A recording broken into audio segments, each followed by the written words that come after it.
Pertama gini nih Ustadz, Anda mau tanya terkait media sosial ini. Dengan maraknya media sosial, mudahnya media sosial, dan banyaknya informasi yang bisa kita dapat, nah itu berarti banyak juga informasi-informasi yang bisa kita dapat. Nah, masalahnya informasi-informasi ini terkadang itu tidak selalu benar. Nah, makanya itu yang kita namakan hoax ya. Ya. Nah, itu gampang banget tuh, banyak banget ada yang asli dan ada yang hoax. Nah, masalahnya hoax ini bukan cuma di berita aja, kadang hadis-hadis Nabi juga banyak yang dipalsukan ya. Ya, betul. Nah, menurut Ustadz bagaimana nih tanggapan terkait hal ini? Taib. Alhamdulillah wassalatu wassalamu ala Rasulillah, amma ba'd. Berkenaan dengan pertanyaan Mas Aji ini nih, bagaimana jadi sikap kaum muslim ini terhadap kabar-kabar atau berita-berita yang sampai kepada kita. Betul, sementara mungkin ada kabar yang benar, ada kabar yang hoax, dusta dan sebagainya gitu kan. Maka yang sikap kita sebagai seorang muslim ini, yang pertama adalah jangan telan mentah-mentah kabar tersebut. Akan tetapi cek validitasnya, cek kebenarannya dan teliti seperti itu. Maka kalau seandainya kita sudah tahu, dapat bahwasanya oh ini benar, baru kita mungkin bisa menyampaikan kepada orang lain, dan atau kita pun bisa memegang berita tersebut gitu ya, menyadarkan apa dalam artian pemikiran-pemikiran kita terhadap berita tersebut. Tapi kalau seandainya enggak, jangan. Seperti itu ya. Nah, hal ini pun sebenarnya Allah Subhanahu wa taala telah berfirman ya, dalam ayatnya disebutkan, ya ayyuhalladzina amanu, wahai orang-orang yang beriman, in ja'akum fasik, apabila datang kepada kalian seorang fasik, binaba'in, dengan suatu berita, fatabayyanu, cek dulu dengan teliti kebenarannya. Ya, kalau sudah tadi kita katakan sudah benar, dapat dan sebagainya, baru tadi ya bisa kita jadikan sandaran ataupun bisa kita sebarkan kepada orang lain. Nah, itu yang pertama ya, sikap seorang muslim. Kemudian yang kedua ya, jangan bermudah-mudahan share sana share sini. Ya, mungkin baru ngeliat Pencet share sana seperti itu. Kadang-kadang asik Ustadz. Belum baca aja, baru cuma lihat judulnya udah langsung share semua. Nah, ini gak bener nih. Ya. Allah Subhanahu wa taala telah berfirman, wa idza ja'ahum amrun minal amni awil khaufi ada'u bih.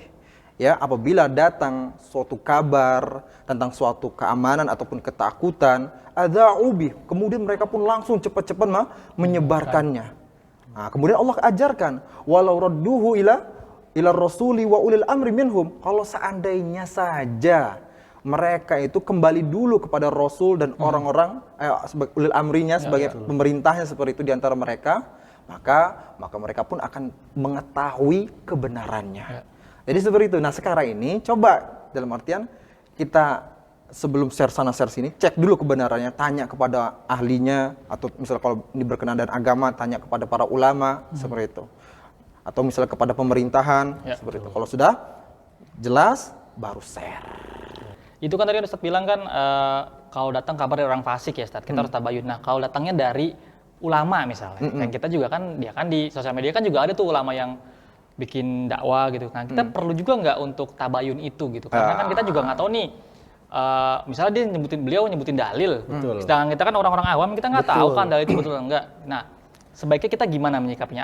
Apa sudah langsung percaya aja atau gimana? Gini, kalau seandainya dalam artian ustadz tersebut memang sudah kita ketahui dalam artian terpercaya dan kemudian juga ilmunya juga memang besar dan sebagainya gitu kan, maka mungkin dalam artian kita bisa mempercayai perkataan-perkataannya dalam seperti itu, kita bisa menyebarkan dan sebagainya gitu kan. Tetapi juga bagus juga kalau seandainya kita pun juga dalam artian ngecek gitu ya, ngecek seperti itu, jadi sehingga kita pun juga termotivasi untuk belajar. Jangan bahasanya kan taklid nih ya bahasanya, bahasa sering kita dengar ustadz ini langsung oh iya betul sebagainya. Nah, jangan seperti itu. Kita pun juga diminta untuk bersikap kritis. Tapi kita dalam artian kritis bukan langsung kita cerca ustadznya, bukan. Kita cari di sana, di sini. Kalau kita bersikap seperti itu, pinter kita insyaallah. Bertambah ilmu kita. Soalnya kan waktu itu pernah sempat yang rame di media sosial juga saat yang terkait kiamat itu tuh saat yang nanti ciri-cirinya gitu tuh kan. Seperti itu. Kan jadi kan orang yang sudah ngaji sama dia lama kan pasti percaya tuh saat maksudnya iya paling banyak gitu jamaahnya. Jadi itu yang Anda pikir ini kita harus percaya yang mana? Sedangkan itu juga ulama ya, maksudnya punya banyak jamaah juga. Ya itulah. Ya tapi tadi sekilas. ya gitu cross check lagi Ya. juga, masya Allah. Sekarang Ana Iya, yang nanya. tapi sebentar nih, kita Oh, lanjut. waktu itu makanya zaman sekarang ini berarti ada banyak yang memudahkan gitu ya untuk Iya. kita meng-cross check ulang ya. Oh, Dulu benar. Ustadz di zaman kita kecil ya, kita tahu tuh. Pasti teman-teman pada tahu semua nih. Ada yang di apa namanya? Ada di Apaan? disulap sih. Oh, ini durhaka sama orang tua. Oh, Jadikan dikutuk. pari. Oh, Tahu kan? dikutuk. Iya, iya, iya. Itu semua orang kayaknya tahu tuh semua. Iya, iya. Wah, ini ternyata itu hoax kan. Iya, iya, Ternyata iya. itu hoaxnya. Mungkin untuk saat-saat ini dengan mudahnya kita juga Harusnya mencari bertabayun ya, informasi, Bang ya. harus cross check. tabayun gitu ya tadi Benar. sesuai kata Ustaz. Masya Allah.